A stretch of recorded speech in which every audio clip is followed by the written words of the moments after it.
The views and opinions expressed on this program do not reflect the company, owners, management, staff, clients, or partners. Welcome to Bermuda's Daily Talk Show. It's the Daily Hour. ChatGPT did become the world's most downloaded non-gaming app. Literally the job of everyone in government to address the media and the public. What are your thoughts, audience? What are your thoughts on Zandy Silva as the deputy PLP leader? A community that can't feed itself is a community that doing. What you may not know, though, is that Bermuda, we have a connection with Epstein, too. Things that people are doing right, the youth are doing right, that is not being advertised enough. When you see your access to U.S. dollars disappear, that's when you have a problem.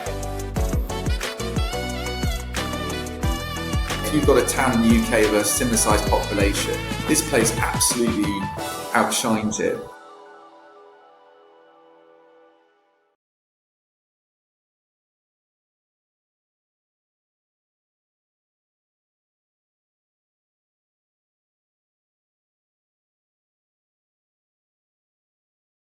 It's Monday, the 30th day of March, 2026. Welcome to Bermuda's Daily Talk Show. This is the Daily Hour brought to you by the BHC group of companies, HSBC Bermuda, Medical House Lindos, People's Pharmacy, and big love to Hot 107.5 for ensuring that we can pump through the radio airwaves with these most important community conversations. I'm Jamal Hartman, and we'll have a news break from Sloan Johnson in a bit. How's everyone feeling? How was your weekend? How did everyone fare this past weekend? How did you make out? What's popping? What's going on? Everyone made out okay. It was a lot going on this weekend. Well, depending on where you live. I really wanted to go to the New Edition concert myself. It was in Atlanta last night.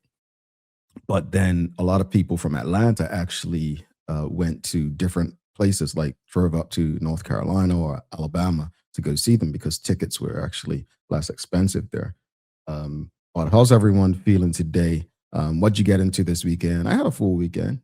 Went to the range. I went, is it still called bar hopping if you don't drink? I had mocktails. Is it still called bar hopping? I did some mocktail hopping. I'm gonna say mocktail hopping.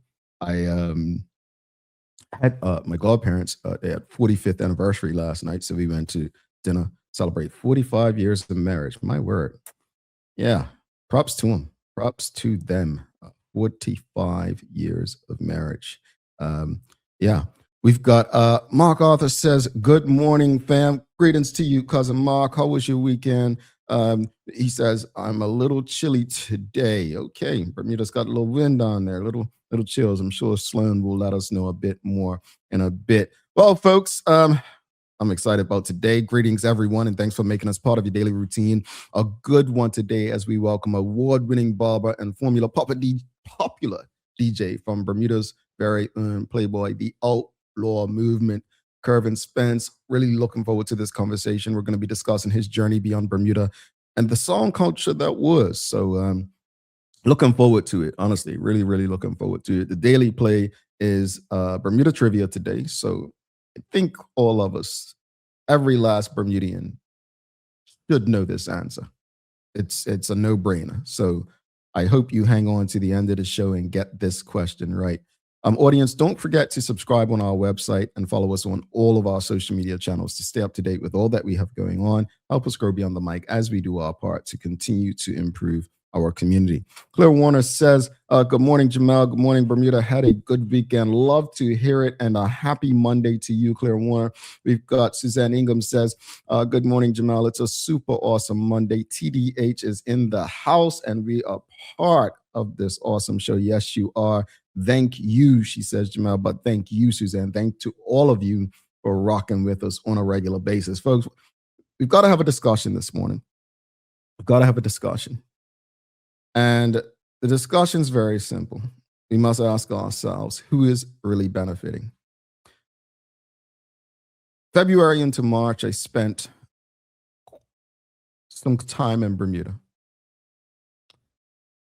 And during that time, I had many conversations with different people. But I think it's time we have an honest conversation this morning.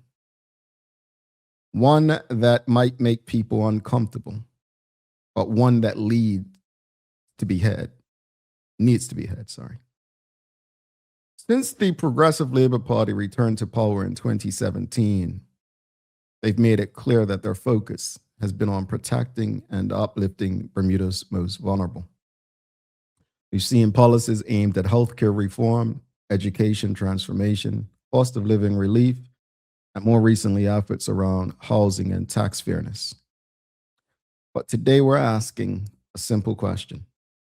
Has it been enough? Because when we look at the most vulnerable, we're talking about real people. Seniors struggling with rising costs, families trying to make ends meet, young people looking for opportunity, workers living paycheck to paycheck. While the government will point to programs, investments, and policy changes, the question is, do people feel the difference? Because policy on paper and reality on the ground don't always match. So we have to ask, what more could be done to support those who need it most? Are we targeting the right issues? Are the benefits reaching the people they're intended to reach? And here's the part that adds another layer to this conversation. Who has actually benefited the most over the last 8 years? Has it been working class Bermudians, seniors, the unemployed, young professionals, or has the benefit been uneven across different groups? Because every government has priorities. Every policy creates winners and losers. And understanding who is benefited helps us understand where we go next. So today, it's very simple.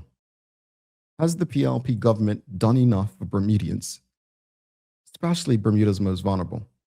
And if not, what more should be done? And just as importantly, which sector of the community do you believe has benefited the most from 2017? Don't be shy in answering these questions, audience. These are necessary conversations, extremely necessary conversations. If you want me to go deeper, I'll go deeper. But you've got to answer these questions. And I'll be the first to say, it'll be dishonest of us to sit here and have a conversation and act like the PLP has done nothing. You've got the affordable living basket. You've heard them mention the healthcare reform. That's why the question is, has the PLP government done enough for Bermuda's most vulnerable? And if not, what more should be done? Now, I haven't read it yet, but I know that the minister of, whatever ministry she covers, the Honorable Tanae Furbert, released a homelessness plan. I have to read it, so I cannot give you exact feedback as of right now. But again, things are being done. That's being done, right? But is it enough?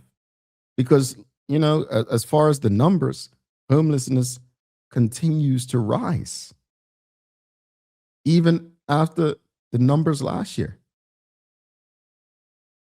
where it was about 1,100. It's continuing to rise. Has the PLP government done enough? But I think I love this question right here because people are so afraid to say this out loud. Which sector of the community do you believe has benefited the most since 2017? A lot of people don't want to say it out loud. But I'll say this much, it's not the base of the Bermuda Progressive Labour Party. I think we're all honest about that. But what are your thoughts, audience? Has the PLP done enough?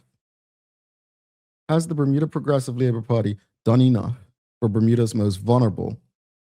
And if not, what more do you believe should be done? What more do you believe should be done? Let's go into it a bit. What the government has done, if they have put some cost of living measures in place, like tax relief and duty reductions. They've done that. Healthcare support expansions. They have had some sort of education reform. They've tried. Now I believe they're going from reform to transformation or something I saw. They've had a lot of discussion around housing initiatives. They've introduced minimum wage. Now, you all know how I feel about some of those things, but it's not about me and how I feel. It's about what's best for Bermuda. But they have done things. Now, we must define most vulnerable, right? Because that can be subjective. Seniors on fixed incomes, low-income families, unemployed or underemployed. We don't speak about the underemployed much. Single-parent households, persons with disabilities. How are we measuring it? We must ask certain questions to ourselves. You must ask yourself, like literally just ask yourself right now, are we better off today than in 2017? Health-wise, financially, career-wise, family-wise, opportunity-wise. Do you believe your wages match the cost of living? You know, everyone said, oh, I got a 5% raise. Well, if inflation's up 6%, did you really get a raise? And ask ourselves, has access to housing improved? The numbers from homelessness would say no. So what are some of the gaps and challenges that the government still needs to get a grip on? Cost of living, still high. Housing shortages, which people are not too happy with the suggestions by the government with those homes they intend to put up the West End. Healthcare affordability. Well, we see what's happening with healthcare and the insurance company. Job quality versus job availability. They say there's no jobs. Sorry. They say they don't say there's no jobs. They say we don't have an unemployment issue. And I don't think we dig deep enough. Well, if so many Bermudians, which we don't know the number, have left Bermuda, well, yeah, that sounds about right. But what are those jobs? And the other question, who has benefited most from government's decisions? And answer this honestly. Has it been public sector workers? Has it been seniors? Has it been lower income households? Has it been businesses? Has it been the international business sector? What more could be done? What more could be done? Maybe targeted subsidies, expanded housing programs, wage growth strategies, maybe better access to healthcare. What are your thoughts, audience? Let us know. Has the PLP government done enough for Bermuda's most vulnerable? And if not, what more do you believe should be done? And answer this question. Which sector of the community do you believe has benefited the most since 2017? Which sector of the community do you believe has benefited the most? Yeah, since 2017. Well, we've got Judith. Well, she says, a lot has been done for the vulnerable, but the challenge is those who are not in that category are also vulnerable, but earn too much to be considered vulnerable, but are now in positions where they cannot afford to live here. The government has to put policies in place to grow the economy because that would be helpful to it would help everyone. That's why I said, I kind of wanted to break down vulnerable because, it could be subjective to people, right? We had to define vulnerable, like who's most vulnerable, who defines that? And I mentioned quite a few areas. Is it seniors on fixed incomes? Is it low income families? Is it unemployed or underemployed? Is it single parent households? Is it persons with disabilities? Well, let's use a single parent household. A single parent household that is making $120,000 a year, with 2 children to feed is very different from a 2-parent household that's making $120,000 with 1 child to feed. Or is it a difference?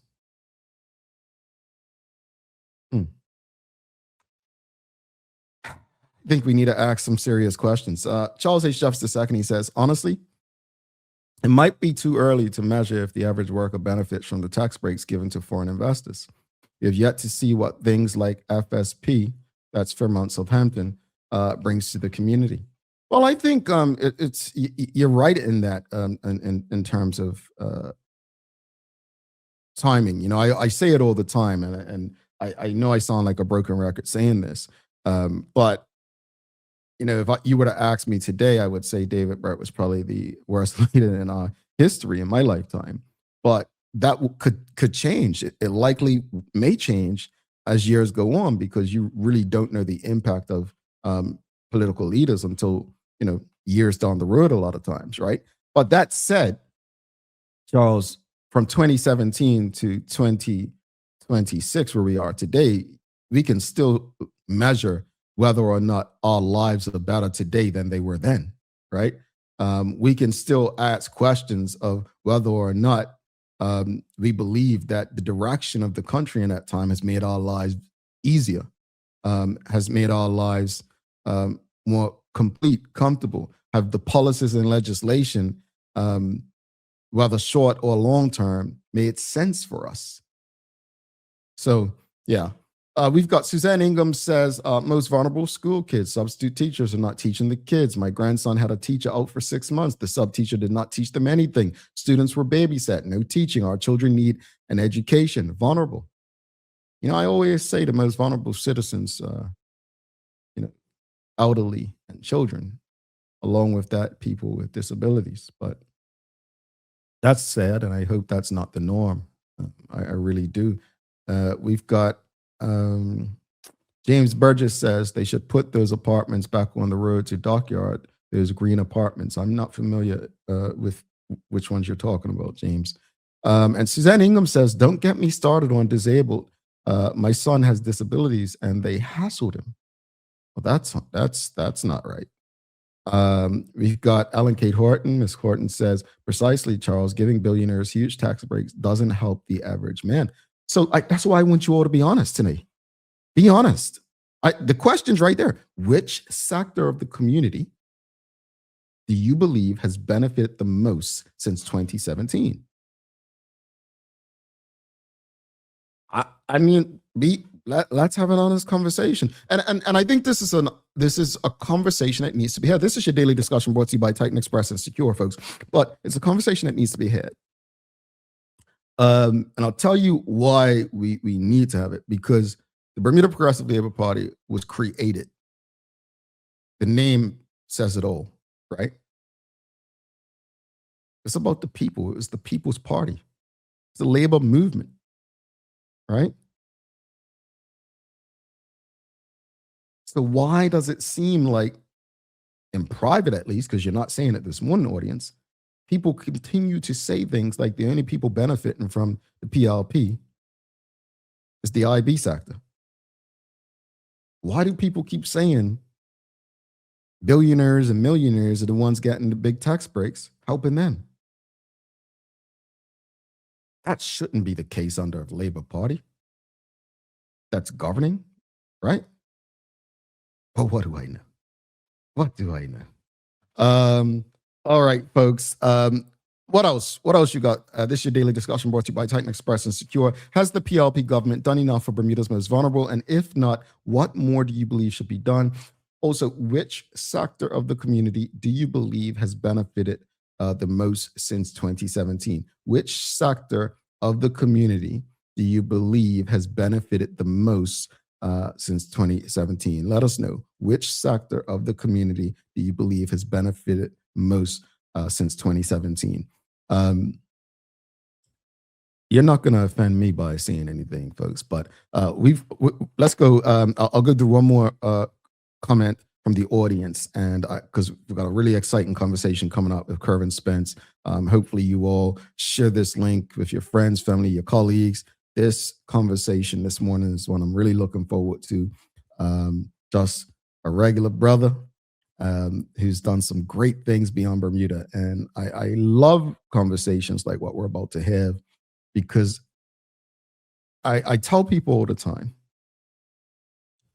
we are products of our environment, but we don't have to be. And I encourage people, regardless of where you're from, to grow beyond your environment. And I think Kurvin's story is exactly that. So I'm really looking forward to the conversation with him. But this was your daily discussion brought to you by Titan Express and Secure. Charles says, so to answer your question, I think foreign investors have benefited the most with the hope that it will trickle down to the average man. We all hope that it does, but there are no guarantees. I'm not a journalist, but I just remember leading up to the 2017 election, the language that David Burke kept using. And I don't know if you all remember this. He kept speaking about ripple economics, ripple economics, ripple economics. I haven't heard that term since. And if I were a journalist, I would ask him, how is it? How's the ripple going? We're almost 10 years later. How's the ripple going? Trickle down, oh my. All right, folks, let's show some love to Titan Express and Secure. Then we'll get to the news break with Sloan Johnson. Also, we got Bermudian icons brought to you by ZipX. So we'll bring you that as well in the days of the year. But let's show some love to Titan Express and Secure. The daily discussion is brought to you by Titan Express and Secure. Titan Express delivers safe, professional, and reliable transportation and tours across the island. From island tours to cultural experiences, they set the standard. And Secure is your go-to for property management, waste management, and residential and commercial services. Visit securebda.com. Professional, punctual, and reliable service is their commitment to you.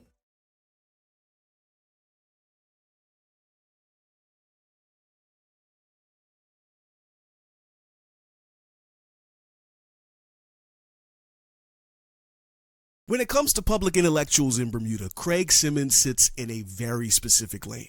He's an academic by training, an economist who spent his professional life at Bermuda College helping Bermudian students understand how money works and what it does. But his real impact has been in how he translates complex ideas into everyday conversation. Through radio, writing, and public commentary, Simmons has made topics like income inequality, labor markets, and economic mobility accessible to people who wouldn't normally engage with that kind of analysis. And that really matters, because in a place like Bermuda, where economic pressure is felt daily for real, the ability to clearly explain why things are happening has significant value.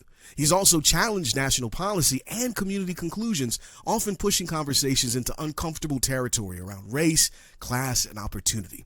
Not always universally agreed with, but consistently an essential part of the conversation. That's really his role, not just an academic, but a bridge between data and lived experience. In Bermuda, understanding the system is half the battle, and Craig Simmons has helped make that understanding more widely accessible.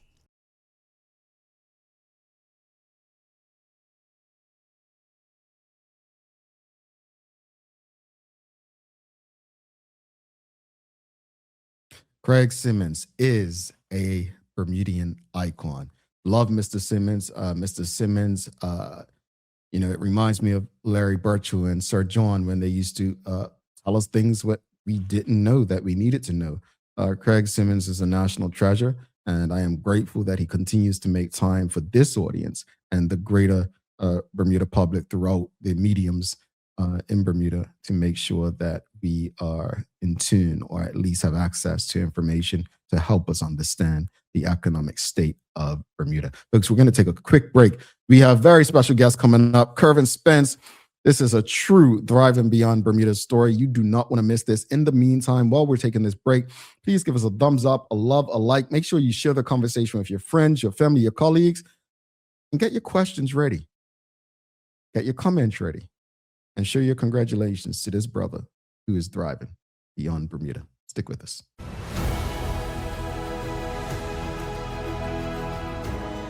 Yeah, I don't got this. I'm gonna be fast at delivery on.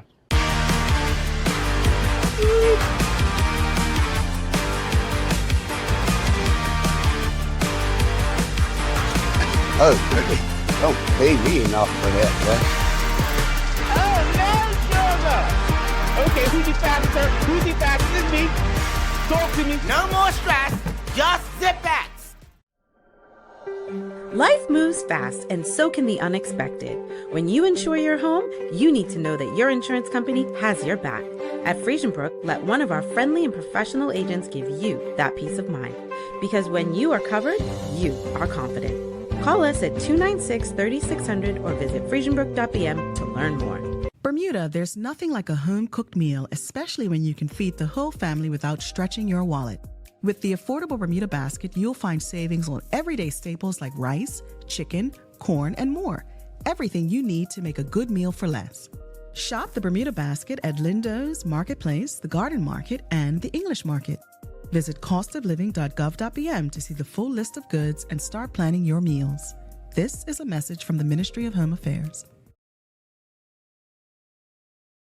Dreaming of expanding your business?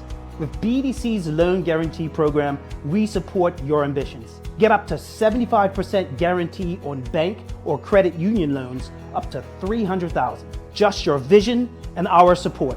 Apply today and unlock new business opportunities. BDC, Bermuda business starts here.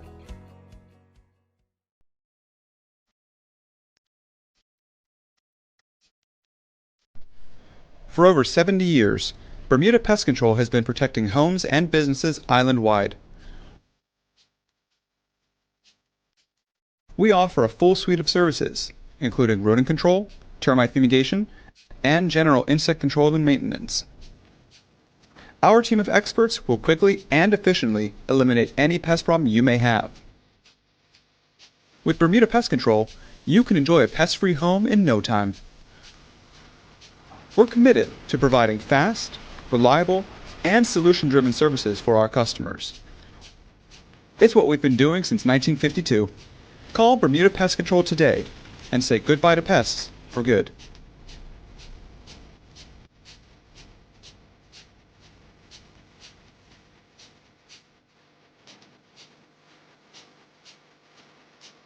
Looking for the best care for your pets? Novazog Feed and Supply has everything you need. From top quality foods to toys and supplies, we've got it all. Join our frequent buyer program and earn rewards every time you shop. Plus, we've been awarded the Clever Customer Initiative program for helping you save more. And don't forget, we open an hour early on Saturdays so you can get a head start on your pet care. Visit us today or shop online for easy pickup or delivery. Your pets will thank you. The Office of Consumer Affairs protects residents by promoting fairness, safety, and transparency in the marketplace across the island. We investigate complaints, manage recalls, educate the public, and enforce consumer protection laws to ensure fair treatment for all. Our team supports consumers by resolving disputes, providing guidance, and helping residents understand their rights and responsibilities. We work with businesses to encourage compliance, ethical practices, and trust, helping create a stable and competitive economy. Through education, enforcement, and outreach, Consumer Affairs helps keep Bermuda's marketplace safe, informed, and accountable.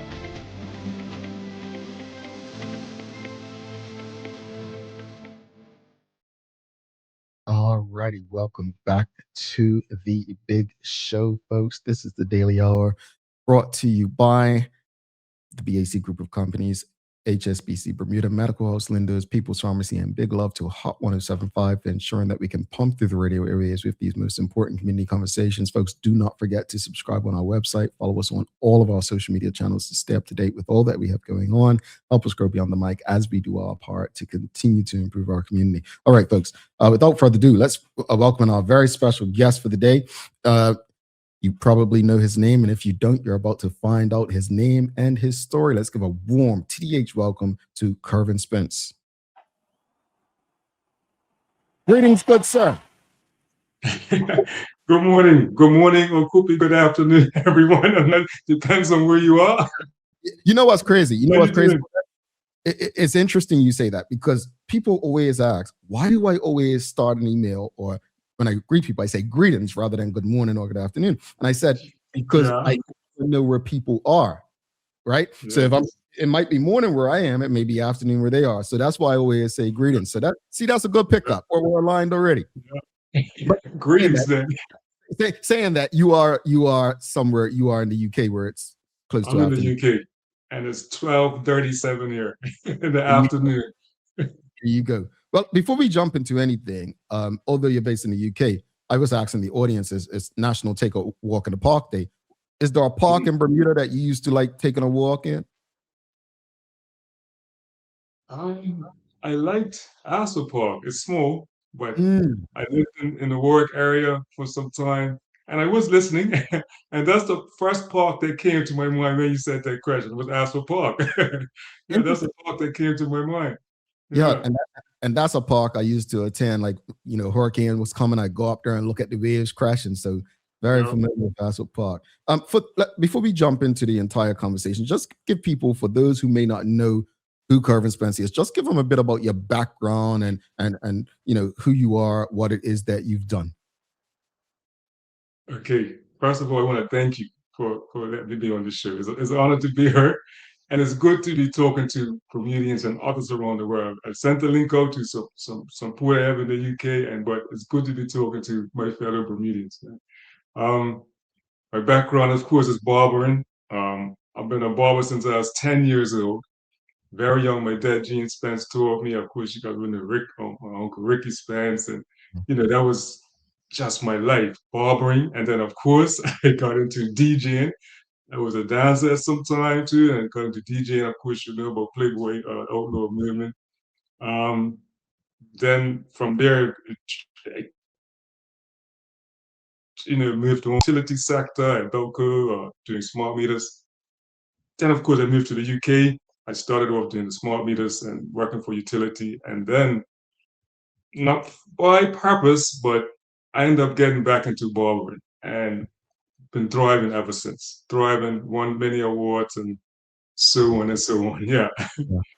It's incredible because your journey is one that I find very inspirational, and I'll get into that a bit later as to why. But you've built a strong reputation in the UK as a top barber. What was that journey like, going from Bermuda to having to establish yourself in such a competitive space in a new country and new cities? That was like I came here not to cut here, maybe just a little part-time, and I was working in utility, like I said, fitting smart meters. It was on a contract, so the contract finished. So I'm like, okay, I know what to cut here. What should I do? I'm gonna go start cutting here. And I got into the business. It was hard at the beginning because the people in the UK don't know who Kurvin Spence is as a barber. They don't know about Spence Hair Designs.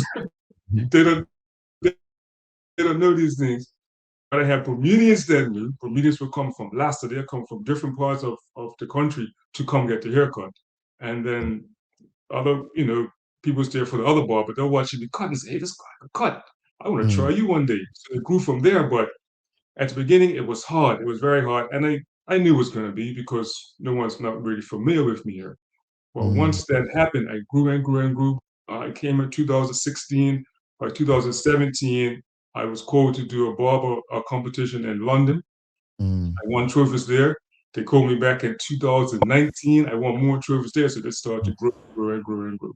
And now it's growing as much towards last year I was awarded the best barber in Nottinghamshire. Yeah. Audience, if you have any questions or comments, you can send them through.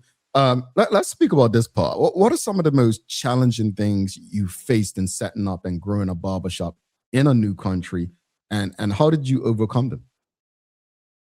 Really, it's sitting there in the barbershop waiting for someone to come into your chair. Because like I said, as a new barber, no one knows you.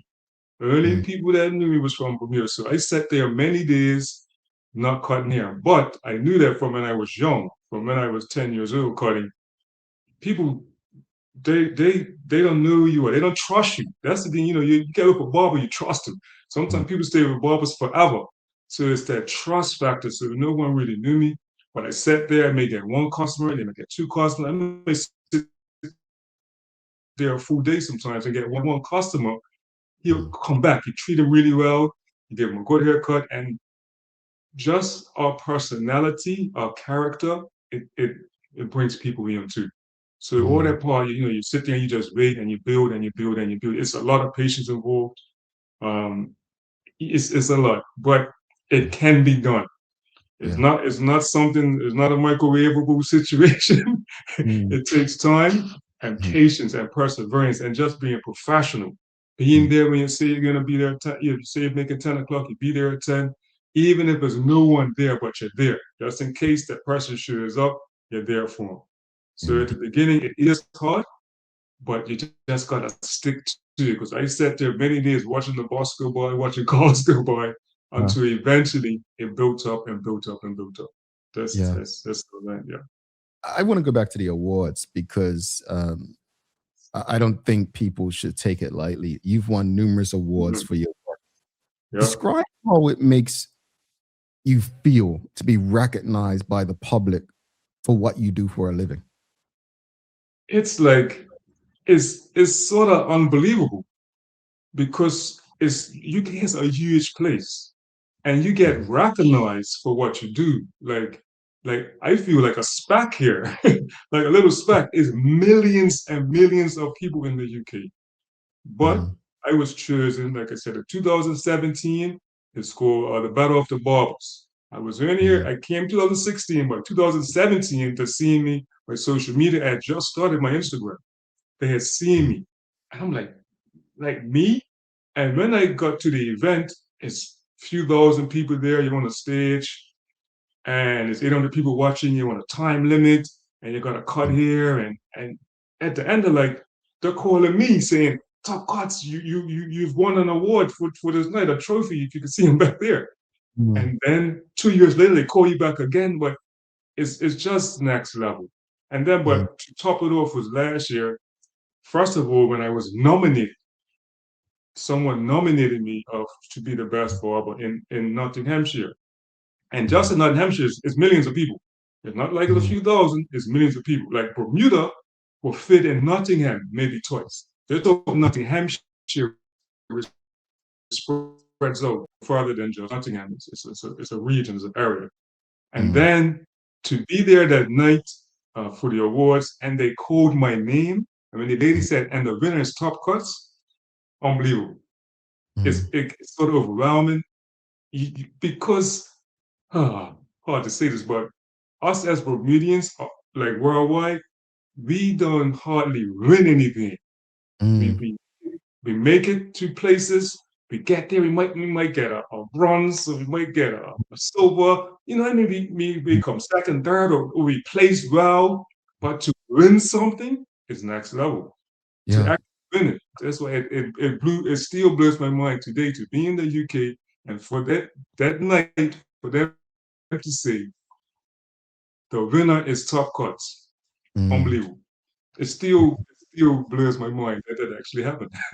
I love to see it. I do. I love to see it. As I said earlier, we're all products of our environment, but we don't have to be. But when you see Bermudians celebrate it beyond Bermuda, and this is not to discredit people in Bermuda who get awards locally. This is not that. But the point that we're making is when you are able to be recognized outside Bermuda in spaces where millions of people, I think it needs to be celebrated, and it should inspire so many to believe that there's a world out there that, I'll use the internet. If you get laid off from a job in Bermuda and you have a skill set, there is nothing stopping you from going on the internet and finding a way or going to a new jurisdiction. And I think that's why and I'm gonna put him on the spot, folks. That's why I reached out to him a long time ago, because I just loved his story. And I want to go back because you mentioned, the Spence family, Ricky. I lived on the other side of that time. I used to live with your Uncle Ricky. But speak to us real quickly before we transition about the family foundation. Pardon? The family foundation of what you've done. Okay. Speak to us about that part. Spence, her design. Like I said, I went to Uncle Ricky. That was my barber growing up. But speak to the importance of having that foundation from the family. Yeah, well, like I said, my dad, he had his barbershop and beauty salon. It was Shabaya's Barbershop. We're going way back now, way back to Shabaya's Barbershop. That's where he taught me. He taught my Uncle Ricky. He taught, it's generations of barbers that he taught in Bermuda North. It's many barbers that he taught that have sons and stuff that's cutting, maybe even grandsons that's cutting. So it's like he must have taught maybe 20 barbers across Bermuda, easily 20 barbers. I was one of them at 10 years old. By 13, I was in the Jet magazine. Jet magazine, at that time, I was the youngest barber in the world. That same Jet magazine, Michael Jackson was in that magazine. And I don't know if you remember Webster. So that's where it started. And then it grew from there. Then my brother was taught, Denier, my brother Kareem, and then my sisters, they learned how to do hairdressing. That's Gina, Sue, and then goes to my cousin, Graciana, and it goes, a foundation was laid. And then, of course, in 2022, my dad passed, but we continued the business. He laid the foundation for us, no doubt about it. 22 years old, my sister's 23, my other brother's 19 and 16 and then 13 and 14. We ran a business from that age, and we was very successful, growing the shop, being there, and just running up a professional as we knew business. And of course, my Rick is there. He was growing, doing the thing. North Shore, we just grew. We just grew like Barber. I guess it's just a part of us. Yeah. It's a part of the business. Back to, I think my dad, he was taught by his stepdad, Lucas.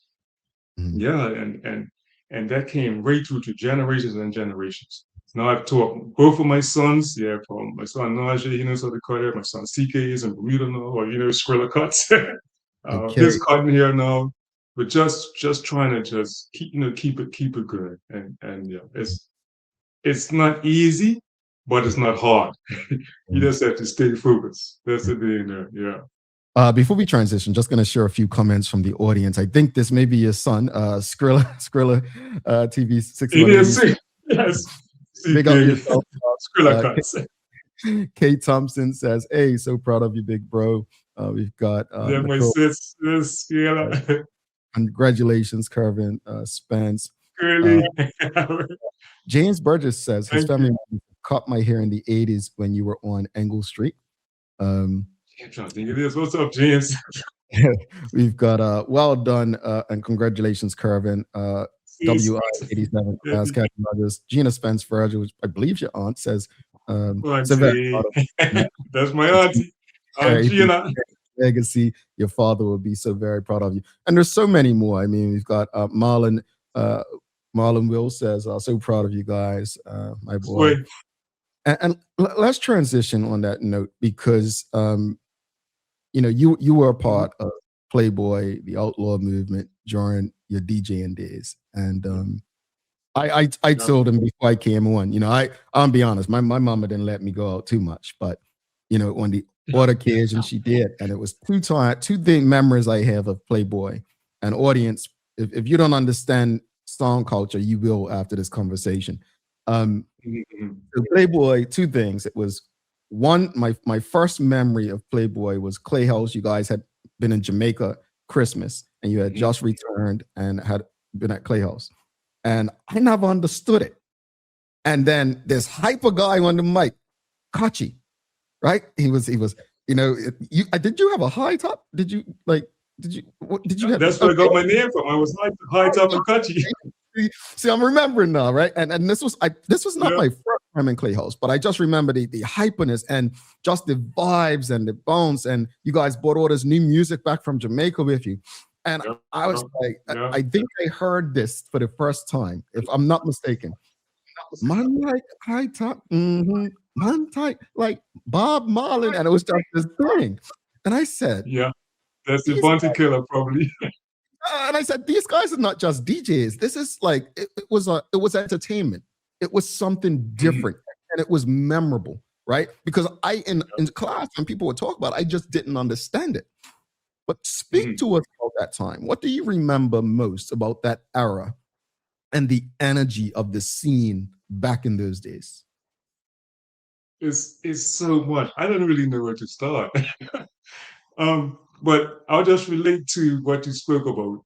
Me and Kachi have been to Jamaica that Christmas time, and it was in Jamaica was a lot going on, a lot of new songs. Bunty Kid had released "Never Let Your Problems Get You Down." I think it was that one. And actually, we was there, and DJ Khaled was there. DJ Khaled, great now, the totally famous producer. He was a DJ there in Jamaica at the same time we was doing a Jamaica DJ at that time. So this is serious. And then it's so much happened. I could go back to playing that spinning wheel. But we wasn't even old enough to be in the club, but we was the DJs there. Yeah, I can go to Loyal Hill days. That's way back when we used to play Nuclear Rapping, and then I could go to playing with Soldier One and Rude Boy. And I don't want to leave anyone out.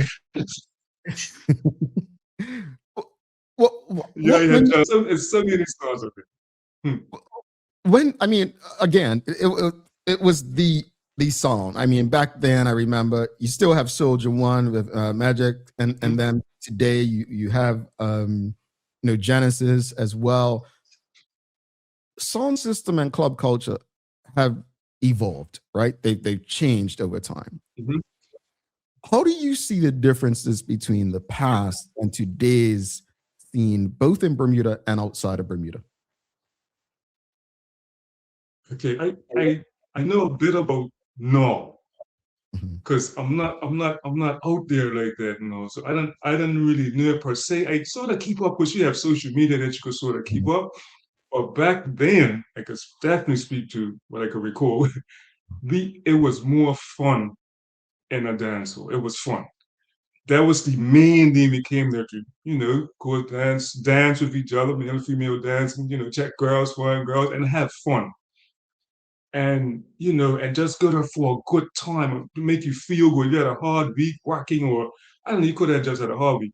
You come there, you just want to let all that steam out and just have a good time.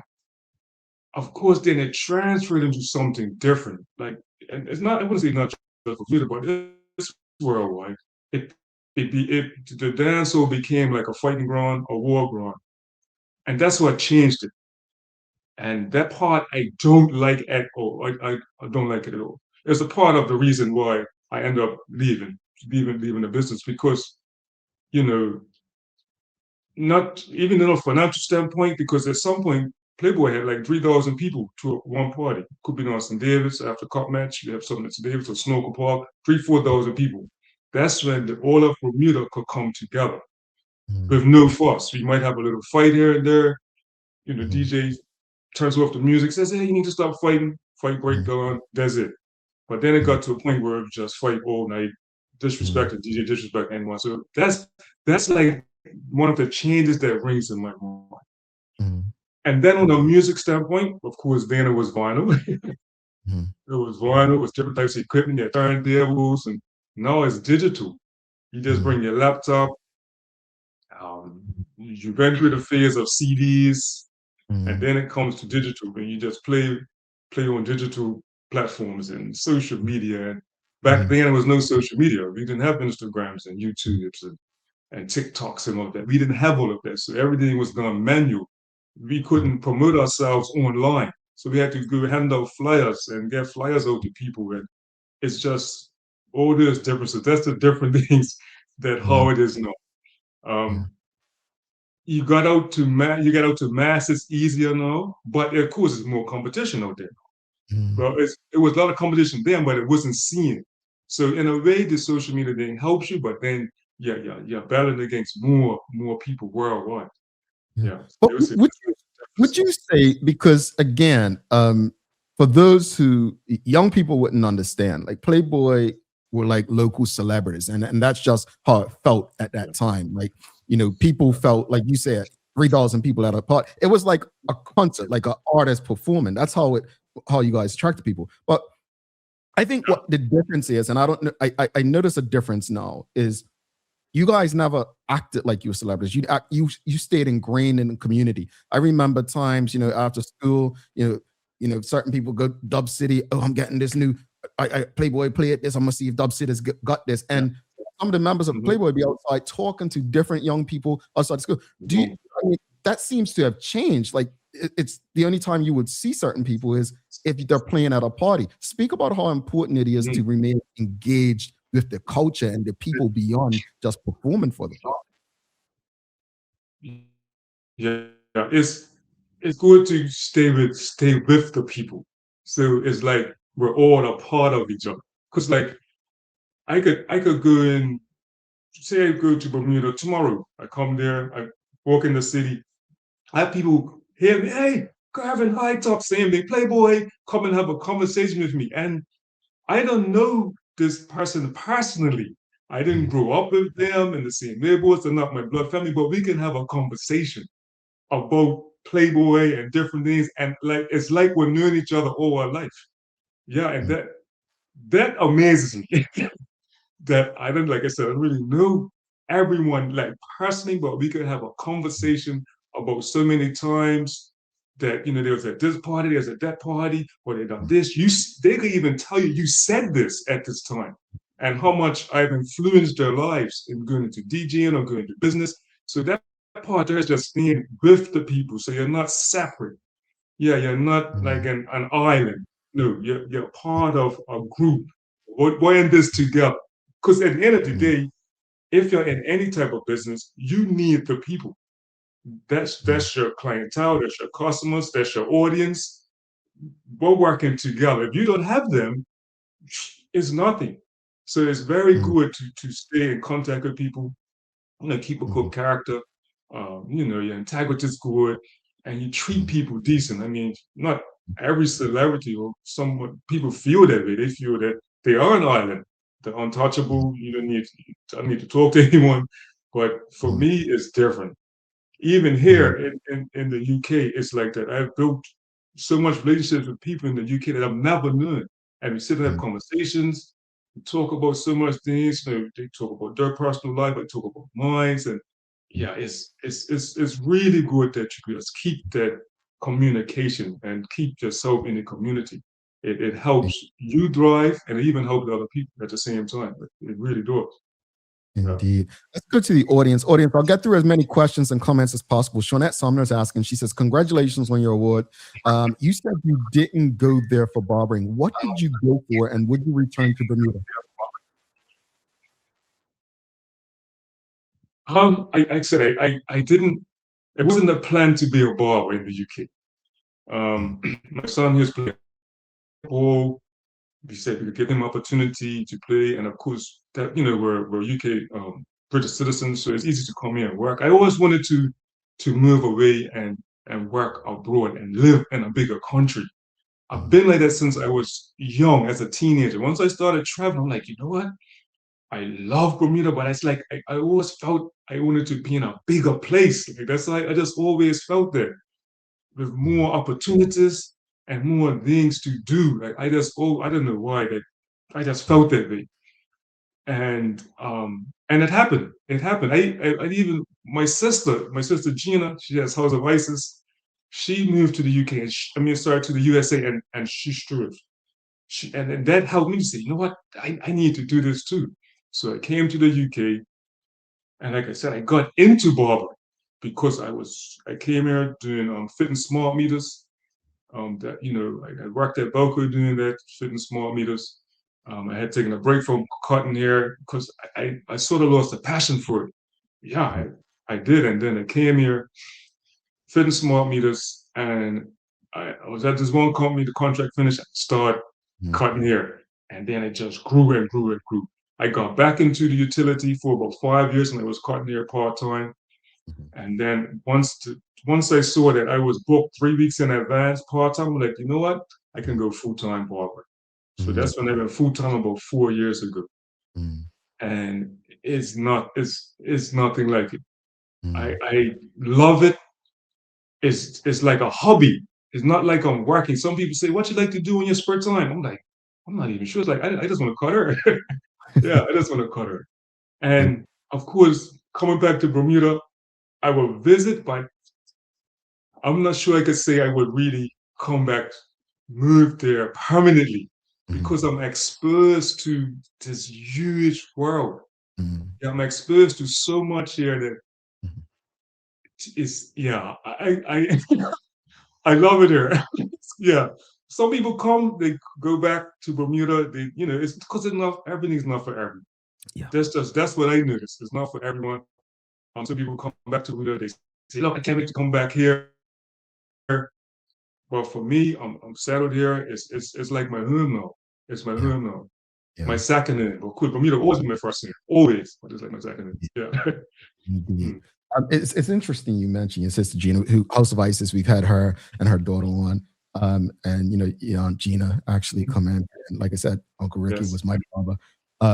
For those of us who, Bacatan area, for me, the Spence family was always looked at as, wow, that's a business family. It's one of those things we should aspire to be. And so I just want to show a lot of love to see that you all are still thriving, even though Spencer Designs is not, what was it, Union Street, where it was, or Ricky's Barbershop is no longer the North Shore location. They're still thriving, and it's beautiful to see and experience and to celebrate. So happy for all of you. We have a question from Mark Arthur asking, have you had the opportunity to cut any professional ballers here?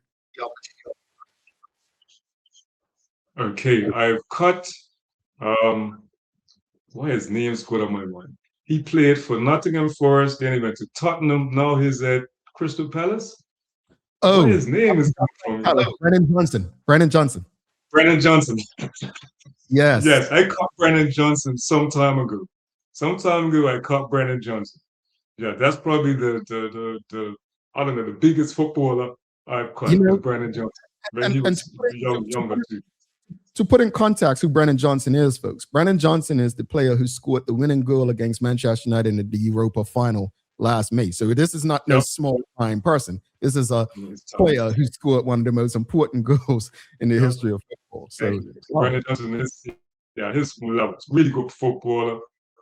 He's from Nottingham, but of course he moved from Nottingham.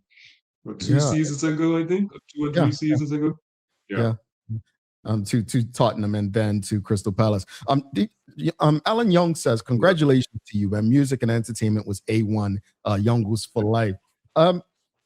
Let's speak about this. Youngles. I'm going to put Youngles on the spot along with you right now. Because I remember, and Youngles, if you're still tuned in, I remember a couple of people were trying to get Youngles come out of retirement, be on the radio. Youngles refused. And it's this thing when DJs are done, some of them just say, no, I'm done. What would it take, and that's like, are you still in touch with different members of Playboy? And, what would it take for you all to get back together to do like, a reunion show in Bermuda at some point? Okay, yes. Well, I'm definitely in contact with the guys from Playboy. They're my friends too, like family too. My brother still, Kareem, DJ Cheeky. He's still doing this thing too. So I'm always in contact with this guy. So DJ Cheeky, that's my brother, like my blood brother. Yeah, so I'm in contact with these guys all the time. They still got like a monster Trev. Who was that? Then Kochi's in the UK in London. I was just with him last night, actually. You got Marlon Williams, who he sent a little comment earlier that Bob Marlon. It's, we all are in contact. We have a little group, we share different things we see on social media, different artists coming up with different songs and, the dope place. And so Playboy is still alive. These guys are keeping it alive. But for myself, I'm like fully retired. It's been 25 years since I've touched anything. So I'm not completely out of the loop, but I'm out of the loop. I wouldn't know where to start. And once I retired, I've changed my life. Like my whole life has changed. I became a Christian 25 years ago. So for me to come back into it, it's kind of, I feel as a conflict because DJing is a lifestyle. It's not just DJing. If you as a DJ, it's a lifestyle, and a lot comes with the lifestyle. Yeah, I wasn't just a DJ. Like if you could, if I don't know, if I probably found it just to be a DJ, I don't know, I can't even say it. But DJing is a lifestyle.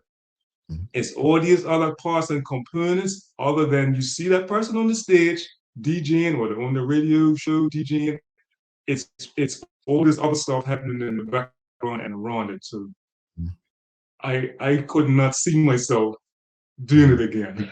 So I know some people ask every time I get asked a question, you do a reunion when you come back, I'll just do one more, all of that. I'm just not there. Like I'm really not there. I'm sorry. I'm not there. You know what's crazy? Last night, when people saw the thumbnail of that you were going to be on the show, the amount of people that were reaching out and like, look, ask them, just the whole crew, just give us one more. And I was like, I don't know. The people I've spoken to who have left the stage a while ago, just their lives have changed. It's interesting. Like you said that, like they're in a different space. And I get that. I completely do get it. But for young Bermudians, right? Looking to take their talent overseas, whether in barber, music, or any craft, what advice would you give to them about making it beyond Bermuda while staying grounded? I would say one thing you have to realize, you could be the most popular person in Bermuda, the best at what you do in Bermuda. You could be like at the top of your game. Everyone's looking up to you, but you get in another country, you're nobody. You're just nobody. But you have to be confident in what you do. Whatever talent you have, you have to be confident in that you're good at it. That's all you need right there, is that confidence that I'm good at this. These people here will recognize how good I am. And not in a boasty way or bragging way, but just know that what you do, because you was able to do it really well in Bermuda or whichever country you're in, and you're moving to a bigger space, to just bring in what you have to a bigger space. And just realize that you're going out to more masses of people now, even though there's more competition. But like when I came in, I realized that the way I done things was different. Like I said, Bermudians were very unique we're very unique in how we communicate with people, our manners we use, good morning, good afternoon, all these little minor things are very good. Keep a good character, keep talking with people, communicating. They don't mind talking to us. Our accent, all of those things count. It seems minor, but it's major. It's major on how I transgressed into where top scenes.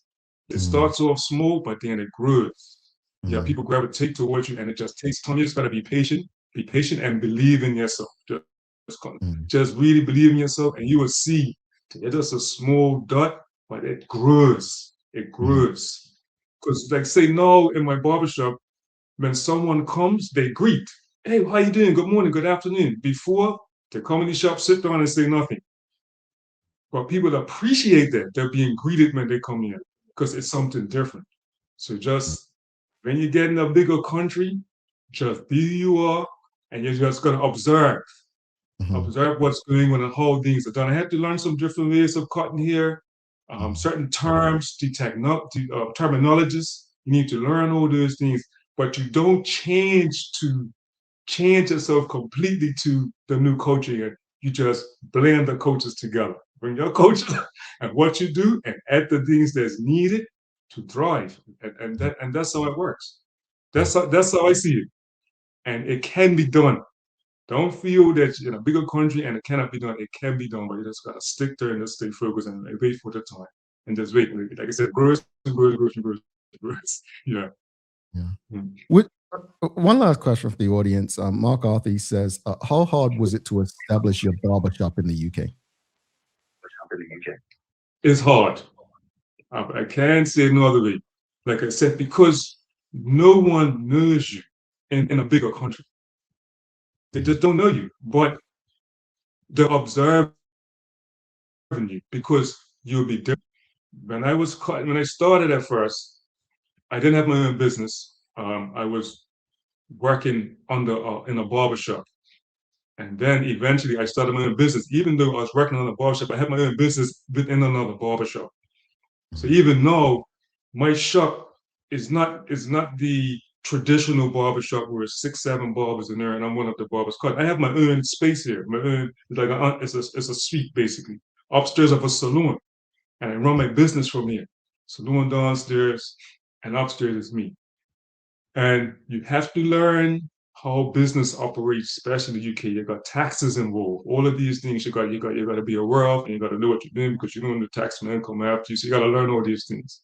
But it is a bit difficult. But once you have whatever talent you have, Barber, the talent and they say it, your character, your personality, all that helps. And just learn. Listen.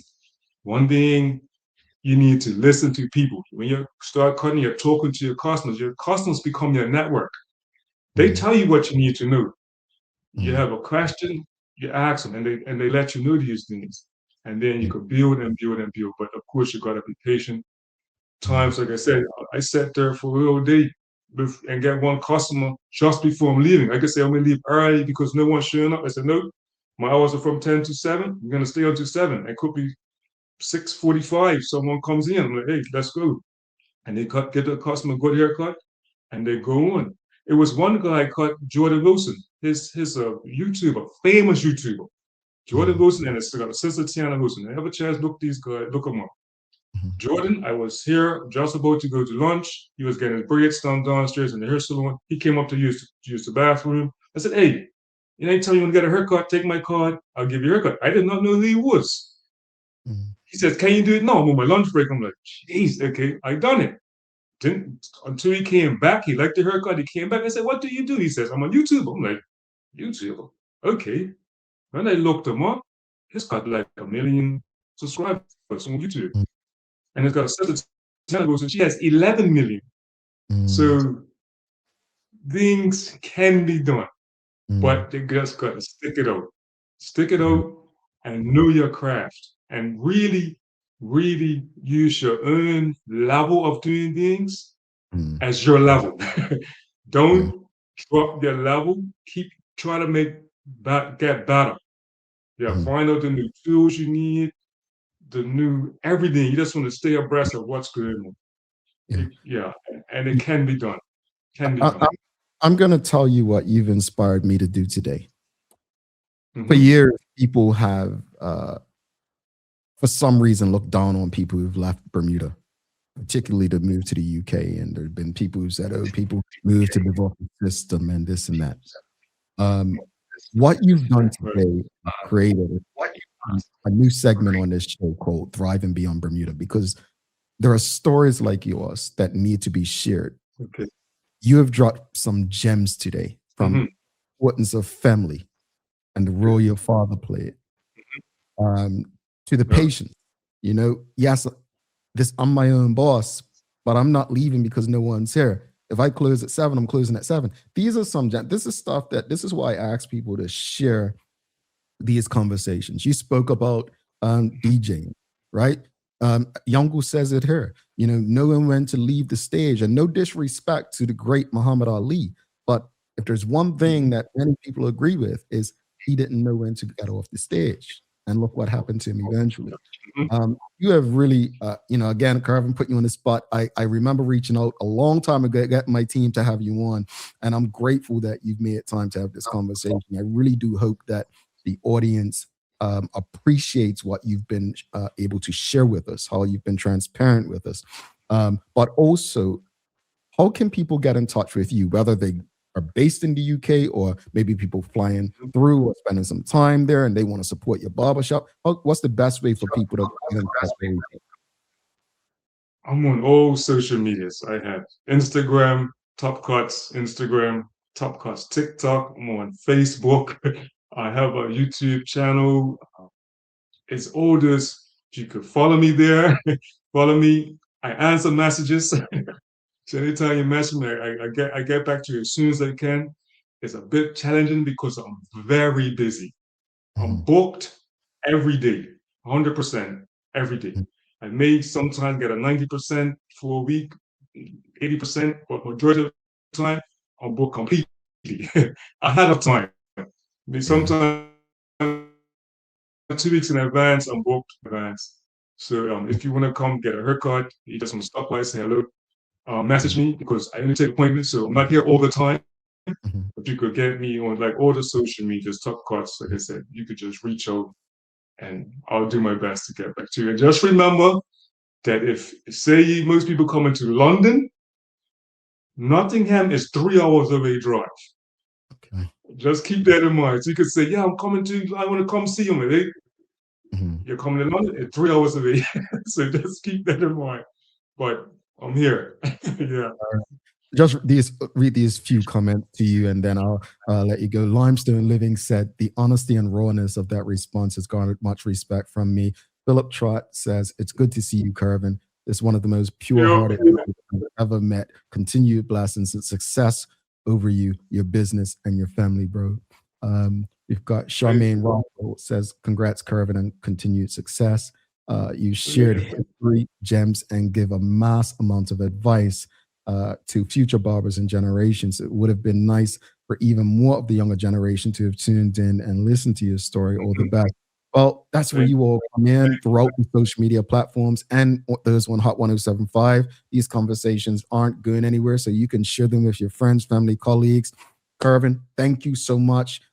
Please, folks, if you haven't already, make sure you follow him, share the conversation, share his socials with your family, friends. You know Bermudians in and around the Nottingham area, even in London and Manchester. They have trains that take you to that area. But let's support our brother.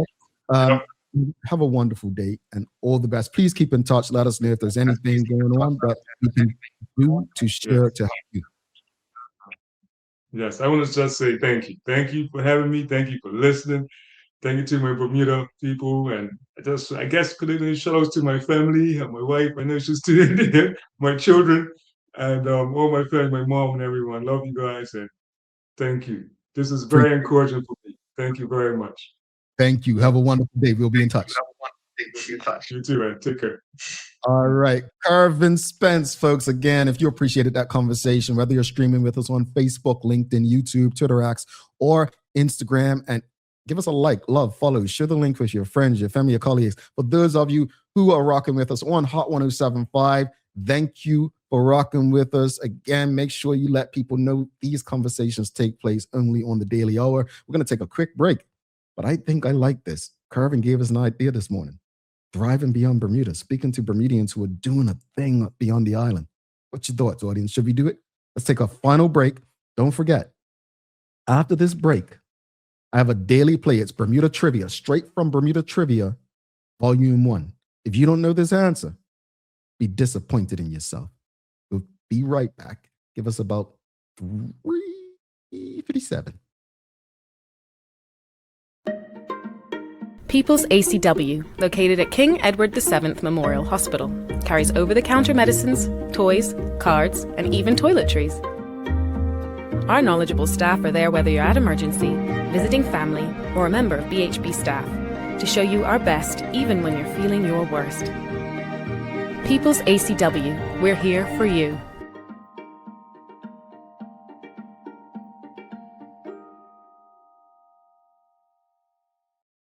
Take a look at our workwear for construction workers and tradesmen. Durable, stretchable in all the right places, and plenty of options for tools and accessories. Paired with our wide range of tough and comfortable footwear, you can't go wrong. As you can see, Medical House really is a one-stop shop for everybody. We can't wait to see you. See it all at our new expanded location on Bakery Lane. Discover Drop It, your go-to grocery delivery.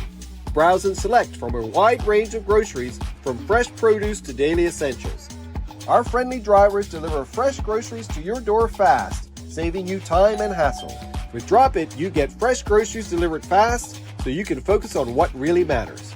Drop It, freshness at your doorstep, delivered to your door with Lindo's. Why go anyplace else?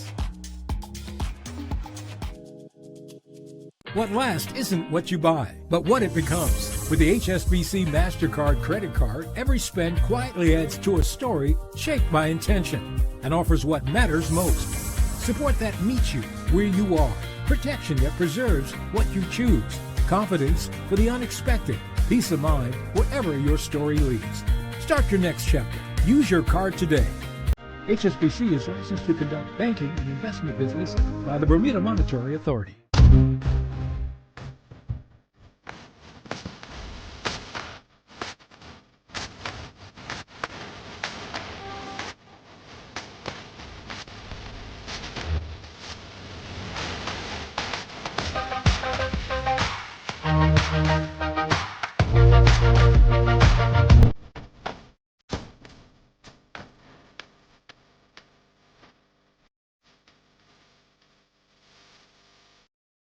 What if the age that really matters isn't the one on your ID? You probably know your chronological age, the number of candles on your last birthday cake. But there's another kind of age that may be even more important, your biological age. This reflects how old your body truly is at the cellular level. It is influenced by your genes, your environment, and the choices you make every day. Two people can both be 40 years old on paper, but one may have the body of a healthy 30-year-old, while the other is biologically closer to 50. The difference? Lifestyle choices on nutrition, sleep, stress, exercise, and exposure to toxins. That means you have some control over your biological clock, and that's exactly what makes it so powerful. Because when it comes to aging, it's not just about living longer, it's about living better. Want to know your predicted biological age today? Download the free Carry Genetics app and fill in the lifestyle questionnaire.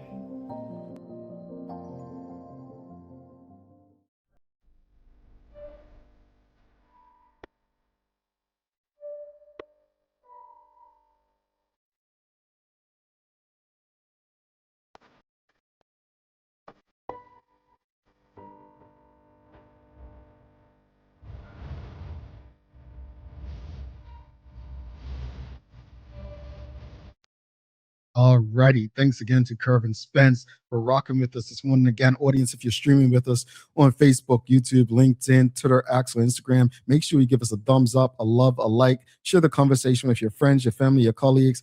I really hope that people find inspiration and empowerment from his words, straight from the heart. It was an awesome conversation.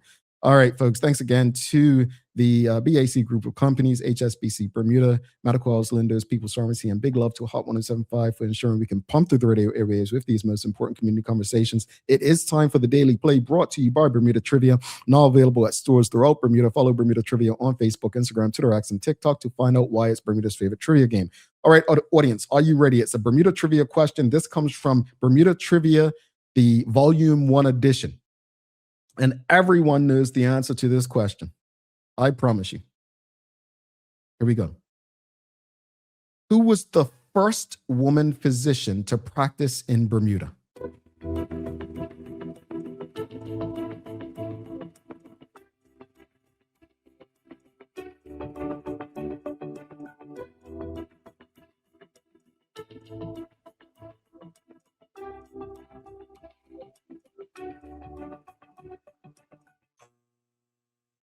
Wow.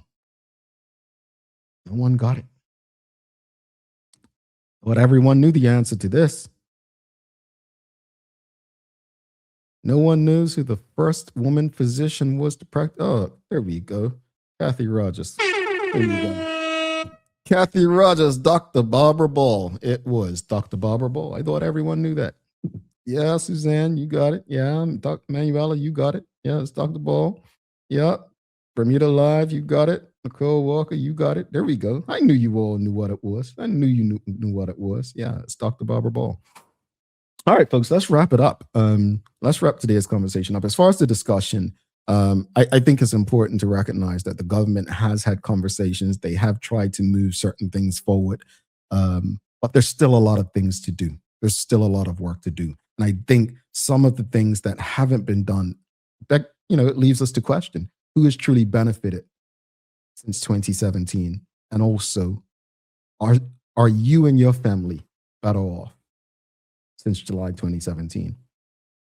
These are questions we need to ask ourselves to really give a true measure of whether or not the administration has done a good enough job for the people of Bermuda. As well as the conversation with Kurvin Spence, there were gems. That was a conversation, if I'm honest, that was probably one of my favorite conversations. It was authentic. It was real. And I'm not saying others aren't, but the idea that he can be so honest and remind people, nobody knows you when you leave Bermuda. You're just another number. It's going to take more than your last name or your skill set. We've heard Connor Smith say this on this show. We've heard Dan Flora Duffy say it on this show. Patience hard work, the right attitude towards whatever it is you're doing. I tell you, folks, there was a lot to take away from that conversation. You know, there's this old thing in Bermuda, right? Where I remember tourists would go to a shop and it's 4:59 and the person said, oh, we're closed. Shop closes 5 o'clock. When Kurvin said today, well, there's no one here, he could have left. He said, no, I knock off at 7. Somebody comes in at 6:45, I'm cutting them. That is a business mindset. That's an entrepreneur mindset, not an employee mindset. That's a respect your client and customer mindset. That's a respect for the industry mindset. That's a respect for your community mindset. And I truly hope that people digest some of the things that were said today and share them. I am grateful for that brother making time to engage on this platform. And I truly hope that Bermudians, wherever we are, at home and abroad, take heed. No matter your stature or status, keep in mind, all of us can do better than what we're doing, make better decisions than what we have, and give ourselves a better shot at life if we do some of the simplest things. And that's what that conversation came down to. Got to give you some daily inspiration. And you know what? I was going to read something from my book that, again, comes out in May, but I'm just going to use something that Kurvin said. Yeah. I could have left and there was no one there. But my knockoff time was 7 o'clock.